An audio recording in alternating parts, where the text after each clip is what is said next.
আসসালামু আলাইকুম রহমতুল্লাহি ওবারাকাতু। প্রিয় দর্শক, আমরা অনেকেই অজু করতে পারি কিন্তু শুদ্ধভাবে অজু করতে পারি না। আর অজু শুদ্ধ করে না করলে তার নামাজটিও পুরোপুরি শুদ্ধ হবে না। তাই আজকের এই ভিডিওতে আমি আপনাদেরকে শুদ্ধভাবে অজু করার নিয়মটি প্র্যাকটিক্যালভাবে দেখিয়ে দিব। দর্শক, সুন্দরভাবে অজু করার একটি ফজিলত আছে। নবীজি সাল্লাল্লাহু আলাইহি সাল্লাম বলছেন, যে ব্যক্তি সুন্দরভাবে উত্তম রূপে অজু করে 2 রাকাত নামাজ একাগ্রতার সাথে এক মনে আদায় করবে, ওই ব্যক্তিকে আল্লাহ পাক জান্নাত তার জন্য ওয়াজিব করে দিবেন। সুবহানাল্লাহ। তাই চলুন আমরা অজুর নিয়মটি দেখতে থাকি। প্রিয় দর্শক, অজুর শুরুতেই একটি মেসওয়াক নেবেন, মেসওয়াক করে নেবেন। আর এর অনেক ফায়দাও রয়েছে। নবীজি সাল্লাল্লাহু আলাইহি সাল্লাম বলছেন, যে ব্যক্তি মেসওয়াক করে নামাজ পড়বে, ওই নামাজটা তার মেসওয়াক ব্যতীত নামাজের চেয়ে 70 গুণ বেশি সওয়াব হবে। সুবহানাল্লাহ। তো দর্শক, শুরুতেই মেসওয়াকের মাথাটি এভাবে ধুয়ে নিতে হবে। মেসওয়াকের মাথা অনেক সময় ময়লা থাকে। ধৌত করা শেষ হলে মিসওয়াক করার একটি দোয়া আছে, বিসমিল্লাহি আল্লাহুম্মা বারিক লানা ফি। এই দোয়াটি পাঠ করে প্রথমে ডান দিকে এইভাবে ডান দিকে কয়েকবার ঘষার পরে তারপর বাম দিকে এভাবে কয়েকবার ঘষার পরে উপরে নিচেও কয়েকবার ঘষতে হবে। যখন ডানে বামে উপরে নিচে ঘষা শেষ হয়ে যাবে, তখন মেসওয়াকটা আবার ধৌত করে রেখে দিতে হবে। প্রিয় দর্শক, মেসওয়াক রাখার সময় একটি জিনিস খেয়াল রাখতে হবে। মেসওয়াক যখন রাখবো তখন আমরা এভাবে শয়ে রাখবো না, দাঁড় করিয়ে রাখবো। নবীজি সাল্লাল্লাহু আলাইহি সাল্লাম বলছেন, কেউ যদি পাগল হতে চায় সেজন্য মেসওয়াকটি শুয়ে রাখে। আমরা পাগল হতে চাই না, শয়েও রাখতে চাই না, আমরা দাঁড় করিয়ে রেখে দিব। আমাদের হাতে যদি ঘড়ি থাকে, ঘড়ি খুলে নিতে হবে। তারপর জামার আস্তিনগুলো বটে নিতে হবে। যদি জামার আস্তিন ভালো করে না বটা হয় তাহলে ভিজে যাবে, নামাজে ইতমিনান আসবে না। দর্শক, অজুর ভিতরে যে সুন্নতগুলো আছে, এই সুন্নতগুলো আমি অজুর ফাঁকে ফাঁকে বলে দিব। আর অজুর 4টি ফরজ কাজ আছে, যে 4টি কাজ যদি কেউ পূর্ণভাবে না করে তাহলে তার অজুটি শুদ্ধ হবে না, অজুটি পুরো নষ্ট হয়ে যাবে, তার নামাজও হবে না অজু দ্বারা। তাহলে 4টি ফরজ কি? প্রথম হলো, চুলের গোড়া হইতে থুতনি নিচ পর্যন্ত, এক কানে লতি হইতে অপর কানে লতি পর্যন্ত সমস্ত মুখমণ্ডল বিন্দু থেকে বিন্দু জায়গা পর্যন্ত ধৌত করে অজু করা, এটা ফরজ। প্রিয় দর্শক, তারপর 2 হাতের কনি পর্যন্ত ধৌত করা ফরজ। তৃতীয় হলো 4 ভাগের 1 ভাগ মাথা মাসে করা ফরজ। চতুর্থ হলো 2 পায়ে টাকনু পর্যন্ত ধৌত করা ফরজ। প্রিয় দর্শক, তাইলে শুরুতে আমরা অজুর দোয়া পরে 2 হাতের কবজি পর্যন্ত ধৌত করে নিব। 2 হাতের কবজি পর্যন্ত ধৌত করা হলো সুন্নাত।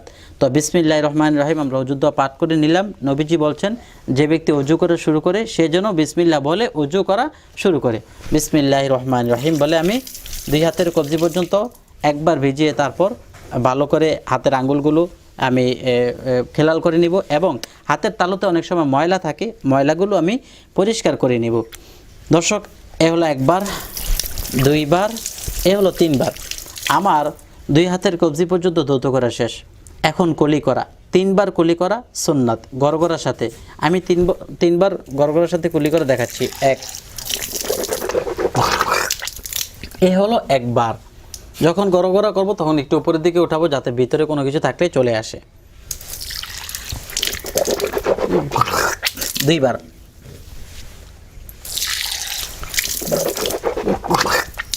3 বার। কুলি করা শেষ।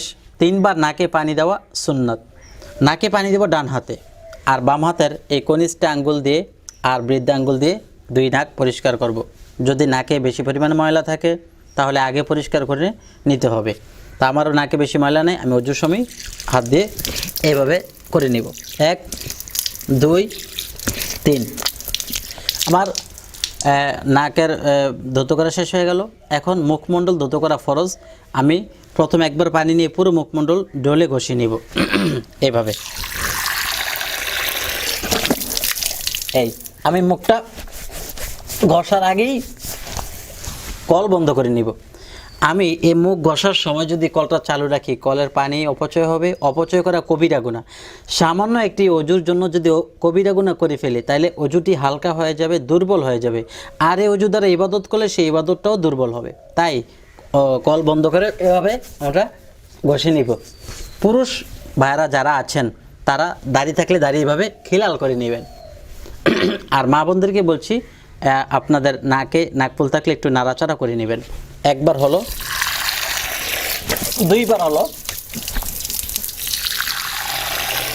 3 বার হলো, 3 বারে আমার সমস্ত মুখমণ্ডল ধৌত করা হয়ে গেল।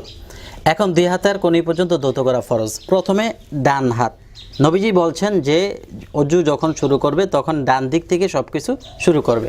তো প্রথমে ডান হাত একবার ভিজিয়ে নিব, এভাবে শুরু থেকে একবার ভিজিয়ে কল বন্ধ করে আমি এখন ভালো করে ঘষে নিব, যাতে কোনো বিন্দু পরিমাণ জায়গাও বাকি না থাকে। একবার, তারপর এই 2 বার, এই হলো 3 বার। দর্শক, এই 3 বার হয়ে গেল। এখন বাম হাত আমি প্রথমে একবার ভিজিয়ে নিব। কলটা বেশি জোরে ছাড়া যাবে না, ছাড়লে জামা কাপড় ভিজে যাবে, এই জন্য একটু আস্তে করে নিতে হবে। এভাবে ভালো করে ঘষলে কোনো জায়গা বাকি থাকবে না। একবার, এ হলো 2 বার, এ হলো 3 বার। আমার দোনো হাত ধৌত করা শেষ হলে হাতটা একটু এভাবে পানিগুলো ফেলে নেবেন, তাইলে জামা কাপড় ভিজবে না। দর্শক, এখন মাছে করা, মাছের জন্য নতুন একটু পানি নিয়ে হাতটা একটু ভিজিয়ে নেবেন।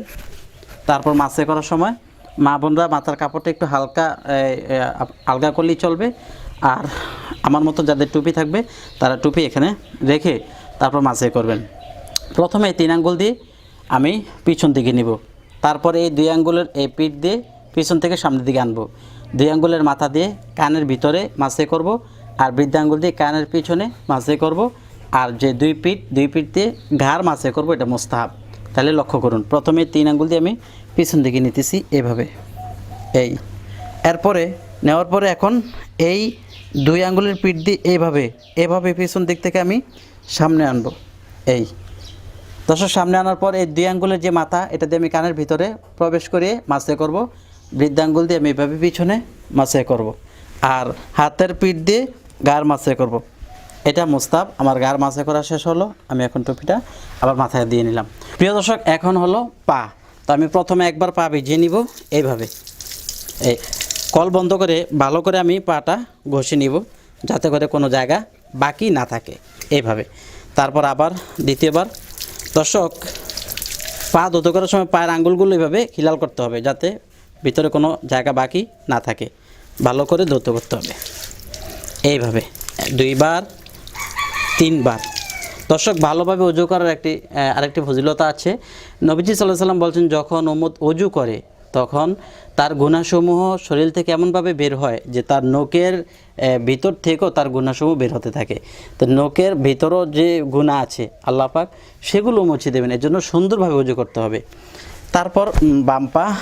দর্শক, বাম পা আমি ধৌত করতেছি। প্রথমে একবার পানি দিয়ে তারপর আমি বন্ধ করে ভালো করে পাটা এভাবে মলে নিব, এই 2 বার। আমি যদি উপরে বেশি ধৌত করি সেটা আরও ভালো। নবীজি সাল্লাল্লাহু আলাইহি সাল্লাম বলছেন যে কিয়ামতের দিন অজুকারী ব্যক্তিদের অজুর স্থানগুলো জলমল করবে। তো আমি যদি টাকনুর উপরে আরও 3 আঙ্গুল বাড়িয়ে ধৌত করি, ওই 3 আঙ্গুল জায়গা তো জলমল করবে, সুন্দর দেখা যাবে। এজন্য আমি একটু জায়গা বেশি ধৌত করি। আপনারা যদি বেশি ধৌত করতে পছন্দ করেন, কমেন্টস করবেন যে হুজুর আমিও এটা পছন্দ করি এবং আমার এই অজুটি কেমন লাগতেছে। যদি ভালো লাগে একটি লাইক দিবেন। দর্শক, একবার আমার পা ধৌত করা হলো, এখন এই 2 বার, আবার এই 3 বার ধৌত করা হলো। দর্শক, আমার অজুটি শেষ হলো। এখন হলো অজুর দোয়া। অজুর দোয়ার একটা বিশেষ ফজিলত আছে। নবীজি সাল্লাল্লাহু আলাইহি সাল্লাম বলছেন, যে ব্যক্তি অজুর শেষে একটি দোয়া আছে, দোয়াটি যে পাঠ করবে আকাশের দিকে তাকিয়ে, ওই ব্যক্তিকে জান্নাতের 8টি দরজার যে কোনো দরজা দিয়ে প্রবেশ করার তাকে সুযোগ দেওয়া হবে। সুবহানাল্লাহ।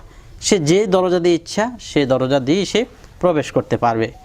তো দর্শক, এই যে আল্লাহ পাক আমাদেরকে এত বড় একটি নিয়ামত দিয়েছেন, অজুর মাধ্যমে জান্নাতের 8টি দরজা দিয়ে প্রবেশ করার, এটি কে চান, কে না চান, সবাই চাই। দর্শক, এজন্য আমরা এই দোয়াটি পাঠ করব। আশহাদু আল্লা ইলাহা ইল্লাল্লাহু ওয়াহদাহু লা শারীকা লাহু ওয়া আশহাদু আন্না মুহাম্মাদান আবদুহু ওয়া রাসূলুহু, কালিমায়ে শাহাদাত। তারপর একটি দোয়া আছে, আল্লাহুম্মা জাআলনি মিনাত তাওয়াবিনা ওয়া জাআলনি মিনাল মুতাতাহহিরিন। এই দোয়াটি পাঠ করব আকাশের দিকে তাকিয়ে। যদি আপনি আকাশের দিকে না তাকান তাও চলবে, বাসাবাড়িতে থাকলে আপনি উপরের দিকে তাকাবেন, কোনো সমস্যা নেই। যখন আপনি দোয়াটি বলবেন তখন আঙ্গুলটা একটু উপরের দিকে ইশারা দেবেন। কখন?